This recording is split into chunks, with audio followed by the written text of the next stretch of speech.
बिस्मिल्लाहिर्रहमानिर्रहीम।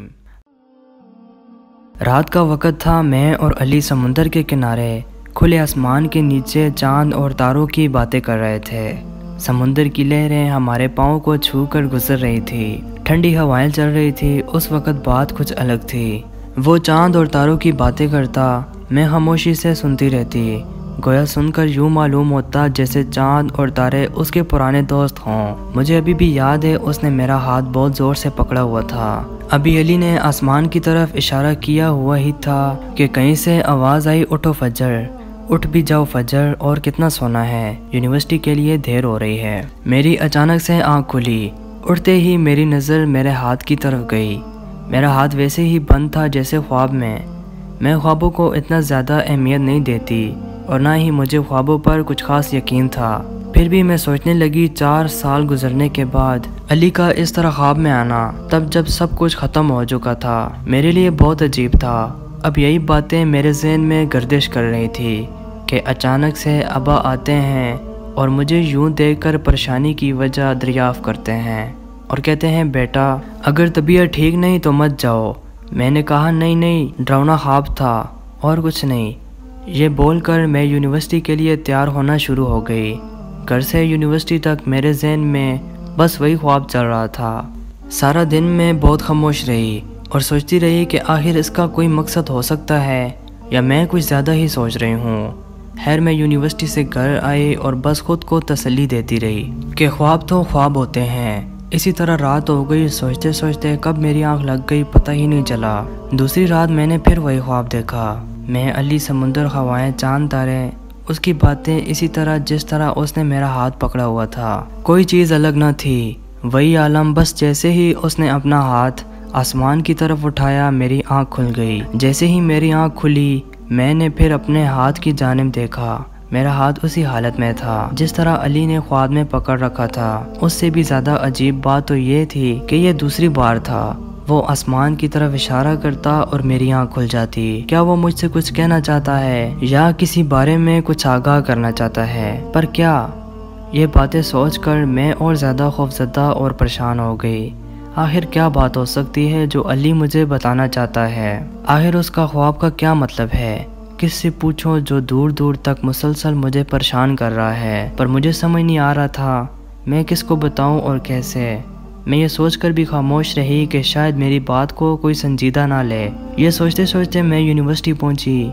मेरे लहजे और बेजारी से मेरे दोस्तों को काफ़ी हद तक महसूस हुई कि कुछ तो है और मुझसे इसरार करती रहें, पर फिर भी मेरा दिल ये बात बताने के लिए आमादा नहीं था। जब मेरी दोस्त ने बहुत ज़्यादा इसरार किया, मैंने ये सारी बात उसे बता दी। ख्वाब का मुसलसल दो रोज़ से आना और अली का आसमान की तरफ इशारा करना, आखिर इसका क्या मतलब हो सकता है? मेरी दोस्त मुझे दिलासा देती रही कि कुछ नहीं है तो किसी के साथ भी हो सकता है।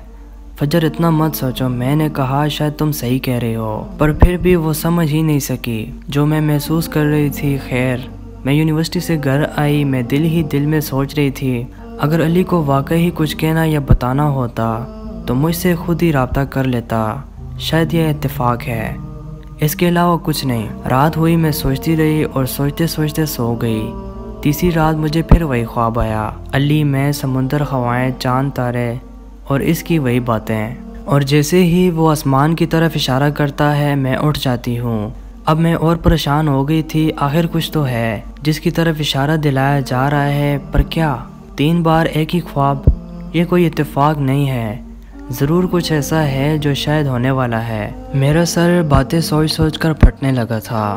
कुछ देर गुजरने के बाद मेरे दोस्त का फ़ोन आता है। मैं परेशानी में उसकी कॉल को अहमियत नहीं देती। मुसलसल वो मुझे कॉल करती है। मैंने गुस्से में कॉल का जवाब दिया और कहा, क्या है यार, क्यों परेशान कर रही हो?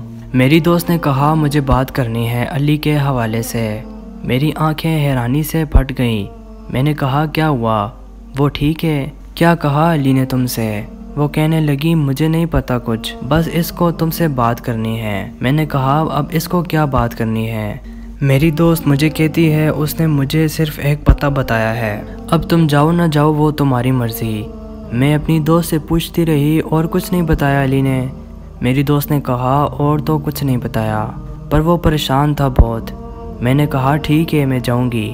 پہلے تو میرا دل نہیں مان رہا تھا، آخر اتنا عرصہ گزرنے کے بعد اب اس کو میری یاد آئی ہے، پر پھر بھی کہیں نہ کہیں اندر سے مجھے ایک ہی خواب کا 3 روز آنا اور اس کا آسمان کی طرف اشارہ کرنا اور اچانک علی کا واپس آ جانا۔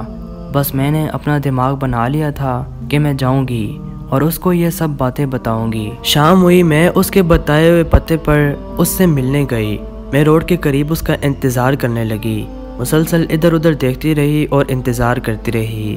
جیسے ہی میں نے اپنی دائیں جانب دیکھا، علی روڈ کے اس پار کھڑا تھا۔ اس نے ہاتھ سے اشارہ کیا تم وہاں رکو میں آتا ہوں۔ وہ واقعی ہی بہت ہی پریشان دکھ رہا تھا۔ وہ جیسے ہی آگے بڑھا ایک تیز رفتار گاڑی سے ٹکرایا۔ جب تک وہاں پہنچی بہت بھیڑ جمع ہو گئی تھی، اس کا خون بہہ چکا تھا۔ یہ دیکھ کر میرے رونگٹے کھڑے ہو گئے۔ میں نے اس کو ہوش میں لانے کی بہت کوشش کی۔ جیسے ہی اس نے میری آنکھیں کھولی، وہ میری طرف دیکھ کر مسکرایا اور اپنا ہاتھ اٹھا کر آسمان کی طرف اشارہ کیا، بالکل ویسے ہی جیسے وہ خواب میں کرتا۔ پر اس بار نہ چاند تھے، نہ تارے، نہ سمندر، نہ ہوائیں۔ اس نے اپنا ہاتھ اور آنکھیں کب بند کی مجھے پتہ ہی نہیں چلا۔ میں اسے بار بار اٹھاتی رہی پر وہ ہمیشہ کے لیے خاموش ہو گیا۔ اس نے نہ ہی تاروں کی بات کی نہ چاند کی، پر جاتے جاتے وہ کئی باتیں بتا گیا۔ اس کا آسمان کی طرف بار بار اشارہ کرنا اس بات کی نشاندہی کر رہا تھا کہ وہ جانے والا ہے، بہت بہت دور تک۔ جب تک مجھے یہ بات سمجھ آتی تب تک بہت دیر ہو چکی تھی۔ مزید سٹوری سننے کے لیے ہمارے چینل کو ضرور سبسکرائب کریں اور ساتھ میں دیے گئے بیل پر کلک کریں۔